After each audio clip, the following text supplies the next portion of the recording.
Hello everyone, welcome to our YouTube channel.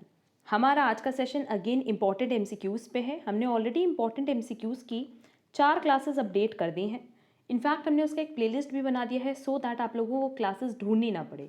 ये सारे questions exam point of view से बहुत रेलिवेंट है और आज इसकी लास्ट क्लास है। देन नेक्स्ट सेशन में हम कुछ और मैच द फॉलोइंग के क्वेश्चंस अपलोड करेंगे। हमने मैच द फॉलोइंग की फर्स्ट क्लास ऑलरेडी अपलोड की है एंड उस बेसिस पे आप देखोगे ना तो एग्जाम में बहुत सारे क्वेश्चंस आते हैं। तो चलो फिर जल्दी से अपना आज का सेशन स्टार्ट करते हैं। और आज का हमारा पहला क्वेश्चन है, an economy grows at 5%, 12%, 7% over the last 3 years, the average annual increases over this period would be. अब क्वेश्चन में हमसे क्या पूछा है, average annual growth rate. Average annual growth rate का फॉर्मूला देखो क्या है, जो भी ग्रोथ रेट होगा in period A plus growth rate in period B and so on. तो यहाँ हमारे पास 3 पीरियड है तो हम ग्रोथ रेट इन सी तक लेंगे, मतलब पीरियड ए, पीरियड बी, पीरियड सी में कितनी ग्रोथ है, 5%, 12%, 7%, and divided by number of payments. जितना आपने जितनी बार भी पेमेंट किया है या फिर जितनी बार भी ग्रोथ हुई है। क्लियर? तो सिंपली हमें क्या करना है, फॉर्मूले पे वैल्यू रखना है 5% प्लस 12% प्लस 7% डिवाइडेड बाय 3।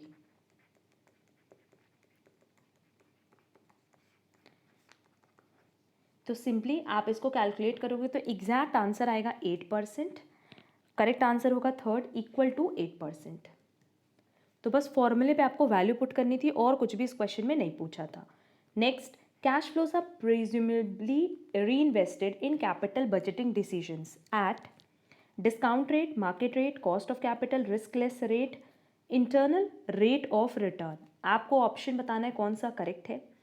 अब देखो, अगर हम लोग कैश फ्लो की बात करें तो उसका जो री इन्वेस्टमेंट होता है कैपिटल बजटिंग डिसीजन में, वो डिस्काउंट रेट पे भी पॉसिबल है, वो कॉस्ट ऑफ कैपिटल पे भी पॉसिबल है, वो इंटरनल रेट ऑफ रिटर्न पे भी पॉसिबल है। तो करेक्ट आंसर होगा ए, सी, ई। और जनरली जब हमने कैलकुलेशन किया है कैपिटल बजटिंग का, कैश फ्लो का, तो हमने यही तीनों रेट पढ़ा भी है जो कि ऑप्शन 2 में दिया है।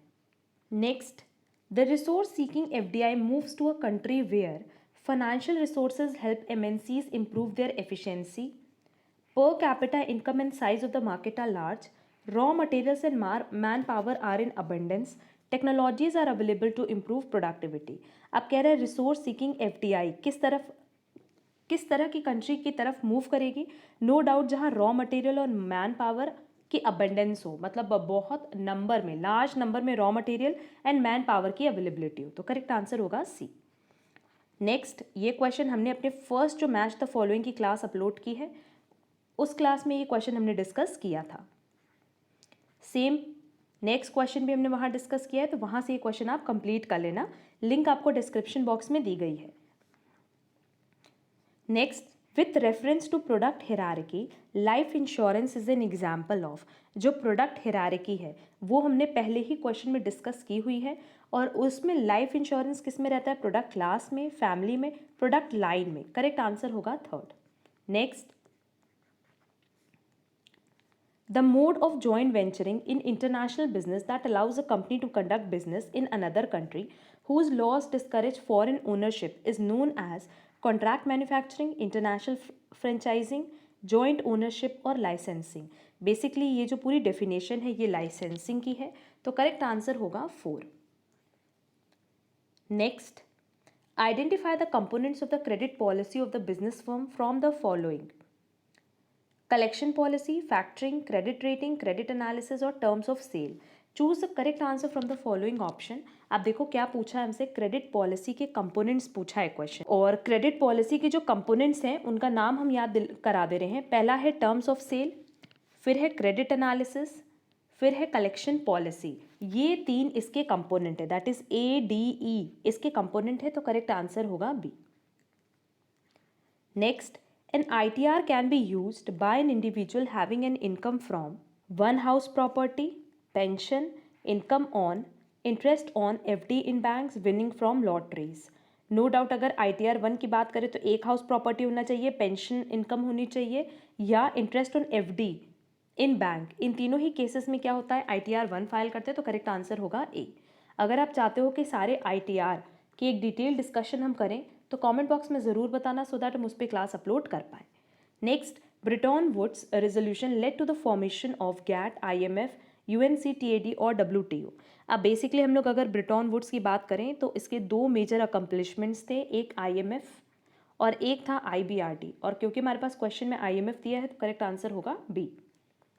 Next, the partial integration of agriculture with non agricultural income is done in case of. अब देखो पार्शियल इंटीग्रेशन बेसिकली क्या होता है, यहाँ जो बेनिफिट मिलता है स्लैब रेट का उसको डिनाई किया जाता है, और ये जो पार्शियल इंटीग्रेशन का केस है ये सिर्फ उन एसएससीज के केस में ही एप्लीकेबल होता है जहाँ स्लैब रेट एप्लीकेबल होता है, जैसे इंडिविजुअल, HUF, AOP, BOI। अब बेसिकली क्या बेनिफिट है बताएं कि अगर एग्रीकल्चरल इनकम हमारा 5,000 से ज़्यादा है प्लस नॉन एग्रीकल्चरल इनकम इस स्लैब रेट के अकॉर्डिंग, तो इस केस में हम पार्शियल इंटीग्रेशन यूज़ कर सकते हैं, और बाकी केसेस में तो आप कोई पार्शियल इंटीग्रेशन यूज़ नहीं कर सकते। बट ये ओवरऑल कहाँ एप्लीकेबल होता है, only in case of individual, HUF, AOP, BOI, और हमारे पास ऑप्शन 1 दिया है AOP, BOI, तो करेक्ट आंसर होगा A. Next, for a holding company all pre acquisition of profit losses of the subsidiary company are dash, while all post acquisition profit loss of the subsidiary company are. No doubt अगर हम pre की बात करें तो capital profit loss माना जाता है, और पोस्ट की बात करें तो रेवेन्यू प्रॉफिट लॉस माना जाता है, तो करेक्ट आंसर होगा बी। नेक्स्ट क्वेश्चन भी हमने ऑलरेडी अपने मैच द फॉलोइंग की क्लास में अपलोड किया हुआ है। Next, the values in one of the series in a bivariate data are multiplied by constant k, which of the following would change as a result of this. देख लेते हैं, Karl Pearson coefficient of correlation, क्या r change होगा? नहीं।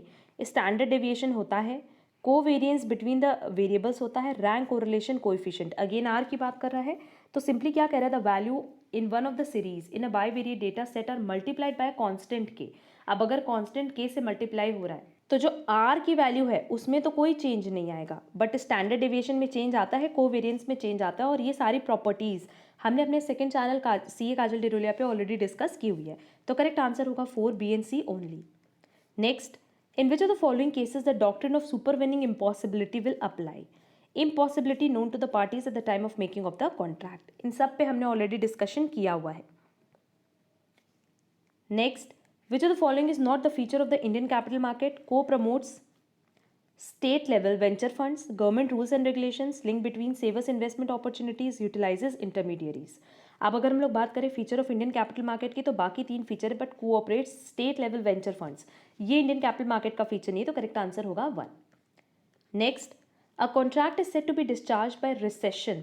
Recession के case में कब खत्म होता है? When terms of an agreement are altered, when a party makes novation of a contract, when an aggrieved party exercises his option to avoid the contract, when a party to a contract waives his right under the contract, when none of the parties has performed its part for a long time and no one party has objected against it। अब क्योंकि हमने already in सारे topic पे discussion किया हुआ है, जो Indian contract act है उस पर हमने डिटेल में डिस्कशन किया हुआ है, तो करेक्ट आंसर होगा C as well as G, that is correct answer होगा 4। Next, which one of the following state taxes have not been replaced by GST? कौन सा टैक्स इसमें से रिप्लेस नहीं हुआ है? Special additional duty of customs, बाकी सारे टैक्सेस रिप्लेस हो चुके हैं। Next, what is the substantial growth rate of the company that enjoys return on equity 30% and a dividend payout ratio of 40%? Simply अगर हम लोग सस्टेनेबल ग्रोथ रेट फॉर्मूले की बात करें तो फॉर्मूला है return on equity multiply by 1 minus dividend pay out ratio. अब मेरे पास रिटर्न ऑन इक्विटी दिया हुआ है 30%, मेरे पास डिविडेंड पे आउट रेशियो दिया हुआ है 40%। इसको हम लोग और कैसे लिख सकते हैं? ये हो जाएगा 0.30 मल्टीप्लाई बाय 1 माइनस 0.40, और हम कह सकते हैं 0.30 multiply by 0.60, that is correct answer आएगा 18%। सिर्फ फॉर्मूले का एप्लीकेशन था। Next, a price ceiling below the equilibrium price often leads to a shortage of the commodity and possibly black marketing, commodity glut, increased consumption और price manipulation. No doubt अगर price ceiling equilibrium price के below जाएगा, equilibrium price मतलब जहाँ demand और supply equal होती है, तो उस केस में जब भी कमोडिटी की शॉर्टेज होती है ना तो ब्लैक मार्केटिंग बढ़ जाती है। करेक्ट आंसर होगा 1। नेक्स्ट क्वेश्चन, नेक्स्ट चारों क्वेश्चन मैच द फॉलोइंग की क्लास में हमने ऑलरेडी अपलोड किया हुआ है। हमने मैच द फॉलोइंग के अभी तक 10 इंपॉर्टेंट MCQs डिस्कस किए थे, और वो यही सारे क्वेश्चन थे। इस क्लास के लिंक आपको डिस्क्रिप्शन बॉक्स में दी गई और क्लास के एंड में भी मिल जाएगी। ये सारे question exam point of view से बहुत रेलेवेंट है, तो अच्छे से प्रैक्टिस कर लेना। एंड और मैच द फॉलोइंग की क्लासेस हम बहुत जल्दी अपलोड करेंगे, क्योंकि यही पैटर्न पे अब एग्जाम में क्वेश्चंस आते हैं। किसी भी क्वेश्चन में कोई डाउट होगा तो कमेंट बॉक्स में कमेंट करके पूछ सकते हैं। एंड अगर आपको आज की क्लास यूजफुल लगे है तो वीडियो को लाइक कमेंट शेयर ज़रूर करना। अब हम लोग मिलेंगे हमारी नेक्स्ट क्लास में, जहाँ हम लोग कुछ और क्वेश्चंस पे डिस्कशन करेंगे related to Delhi university entrance test MCom 2022। आज के लिए बस इतना। Thank you so much.